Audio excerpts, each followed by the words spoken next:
Driver গাড়ি বের করো। তোমার ছেলে এখানে কি করছে?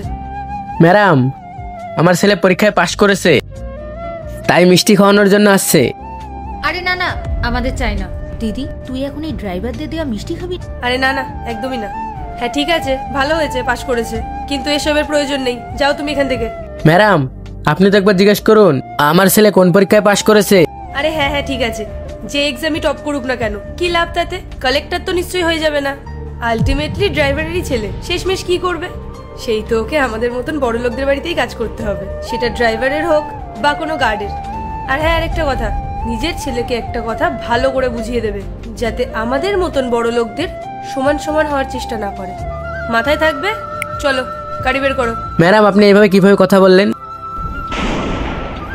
তারপর কি হয়েছিল দেখার আগে তুমি যদি মহান আল্লাহকে ভালোবেসে থাকো, তাহলে ভিডিওতে লাইক দিয়ে এই সাদা কালার সাবস্ক্রাইব বাটনটা চাপ দিয়ে সাবস্ক্রাইব করে দাও। আর যদি তুমি লাইক সাবস্ক্রাইব না করো, তাহলে আমি ভেবে নিব যে তুমি মহান আল্লাহকে ভালোবাসো না। আর কমেন্ট বক্সে বলে যাও আল্লাহু আকবার।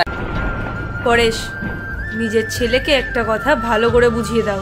ও যে এই জামাটা পরে আছে না, এটাও আমি তোমাকে টাকা দিই, তারপরে গিয়ে তুমি ওকে কিনে দিতে পারো, বুঝেছো? তাই ওকে বেশি হাওয়াতে উঠতে না করবে। বুঝিয়ে দিও নিজের ছেলেকে এগুলো।